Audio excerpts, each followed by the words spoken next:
नमस्कार, Tarun Bharat news bulletin मध्ये आपल्या सर्वांचे स्वागत। आता पाहूया ठळक घडामोडी। सांगली जिल्ह्यात गेल्या 8 दिवसांपासून सुरू असलेल्या मुसळधार पावसाचा परिणाम आता कृष्णा आणि वारणा नदीवर दिसू लागलाय।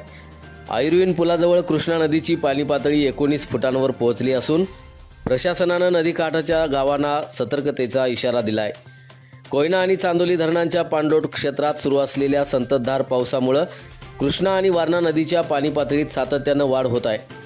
वारणा नदीवरील अनेक बंधारे पाण्याखाली गेले असून हरिपूर संगम परिसरातील नदीकाठची शेतीही जलमय झाली आहे। सांगलीतील आयुर्विन पुलाजवळ कृष्णा नदीची पाणी पातळी अवघ्या एका दिवसात 10 फुटावरून 19 फुटांवर पोहोचली आहे। संभाव्य पूर परिस्थिती लक्षात घेऊन महानगरपालिका आणि आपत्ती व्यवस्थापन यंत्रणा सतर्क झाली आहे। परिस्थितीवर सातत्यानं लक्ष ठेवलं जातंय।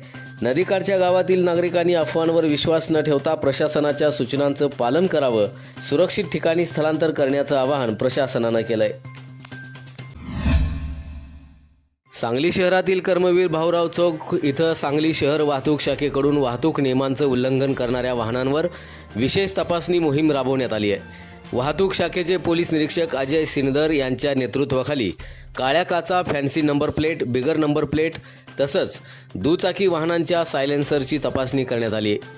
तपासणी दरम्यान नियमबाह्य अथवा मॉडिफाईड सायलेन्सर आढळलेल्या दुचाकी वाहनांवर मोटार वाहन कायद्यानुसार दंडात्मक कारवाई करण्यात आली आहे। तसंच काळ्या काचा, फॅन्सी नंबर प्लेट आणि बिगर नंबर प्लेट असलेल्या वाहन चालकांवरही कारवाई करण्यात आली।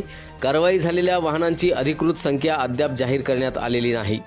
वाहतूक नियमांचं उल्लंघन करणाऱ्यांविरोधात ही विशेष मोहीम पुढेही सुरू राहणार असून वाहन चालकांनी वाहतूक नियमांचं काटेकोर पालन करावं असं आवाहन सांगली शहर वाहतूक शाखेकडून करण्यात आलंय।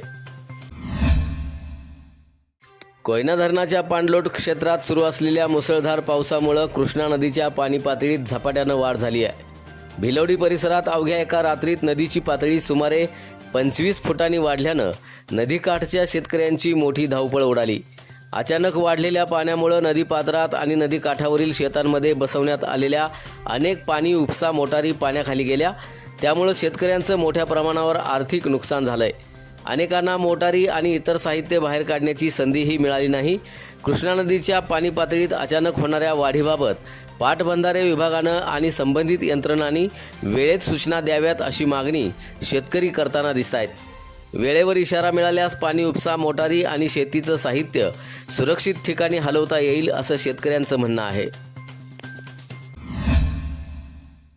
कृष्णा खोऱ्यातील पूर स्थिती आणि दुष्काळी भागातील पाणी टंचाई या दोन्ही पार्श्वभूमीवर स्वाभिमानी शेतकरी संघटनेनं ताकारी, म्हैसाळ आणि टेंभू उपसा सिंचन योजना तातडीनं सुरू करण्याची मागणी केली आहे। याबाबत पाटबंधारे विभागाच्या अधीक्षक अभियंत्यांना निवेदन देण्यात आलं। स्वाभिमानी शेतकरी संघटनेचे नेते संदीप राजोबा यांनी सांगितलं की कोयना, नवजा, महाबळेश्वर तसंच सांगली, सातारा आणि कोल्हापूर जिल्ह्यात झालेल्या मुसळधार पावसामुळे कृष्णा, कोयना, वारणा आणि पंचगंगा नद्यांना मोठा प्रवाह आला आहे। या पार्श्वभूमीवर राजापूर बंधाऱ्यातून मोठ्या प्रमाणात पाणी कर्नाटकात वाहून जात असल्याचा दावा राजोबा यांनी केलाय। हे पाणी ताकारी, म्हैसाळ आणि टेंभू उपसा सिंचन योजनेद्वारे खानापूर, आटपाडी, तासगाव, कवठेमंकाळ, कडेगाव, मिरज पूर्व भाग आणि सांगोला तालुक्यातील तलावांमध्ये वळवावं अशी मागणी यावेळी करण्यात आली आहे। तसंच कर्नाटकने हिप्परगी बॅरेजमधून अलमट्टी धरणाकडे पाण्याचा विसर्ग वाढवावा, अन्यथा नदीकाठच्या गावांना पुराचा धोका निर्माण होऊ शकतो असंही निवेदनात म्हणण्यात आलंय। मागण्यांकडे दुर्लक्ष झाल्यास तीव्र आंदोलनाचा इशाराही संघटनेनं दिलाय। सांगली ईश्वरपूर मार्गावर भरधाव दुचाकीच्या धडकेत 65 वर्षीय वृद्ध गंभीर जखमी झाल्याची घटना कसबे डिग्रज इथं घडली आहे। या प्रकरणी निष्काळजीपणे आणि भरधाव वेगानं वाहन चालवल्याप्रकरणी एका दुचाकी स्वारावर गुन्हा दाखल करण्यात आलाय। पोलिसांच्या माहितीनुसार विश्वास दादू परीट हे शुक्रवारी दुपारी सांगलीहून ईश्वरपूरकडे दुचाकीवरून जात होते। कसबे डिग्रज परिसरात पाठीमागून भरधाव वेगानं आलेल्या एका दुचाकीनं त्यांच्या वाहनाला जोरदार धडक दिली। या अपघातात विश्वास परीट गंभीर जखमी झाले असून त्यांच्यावर रुग्णालयात उपचार सुरू आहेत। स्थानिक नागरिकांनी तातडीनं त्यांना रुग्णालयात दाखल केलं। या प्रकरणी सांगली ग्रामीण पोलिसांनी ऋषिकेश राजेंद्र कोळी याच्याविरुद्ध निष्काळजीपणे आणि भरधाव वेगानं वाहन चालवून अपघात घडवल्याचा गुन्हा दाखल केला आहे। पुढील तपास सुरू असून सांगली ईश्वरपूर मार्गावरील वाढत्या अपघातांच्या पार्श्वभूमीवर वाहन चालकांनी वेगावर नियंत्रण ठेवून वाहतुकीचे नियम पाळावेत असं आवाहन करण्यात आलंय. धनादेश बाउन्स प्रकरणी सांगली इथल्या मुख्य न्यायदंडाधिकारी न्यायालयानं सातारा इथल्या सुरेश वामन जमदाडे यांना 2 महिन्यांच्या साध्या कारावासाची शिक्षा सुनावली आहे. तसंच 6,40,000 रुपये आणि त्या रकमेवर 9% व्याज फिर्यादीला अदा करण्याचे आदेशही न्यायालयानं दिले आहेत. न्यायालयात सादर केलेल्या माहितीनुसार फिर्यादी अमोल धोत्रे अँड असोसिएट्स आणि आरोपींचा मुलगा अक्षय जमदाडे यांच्यात वाहन भाडे करार झाला होता.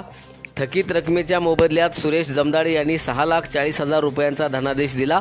मात्र संबंधित बँक खातं ब्लॉक असल्यामुळं धनादेश वटला नाही.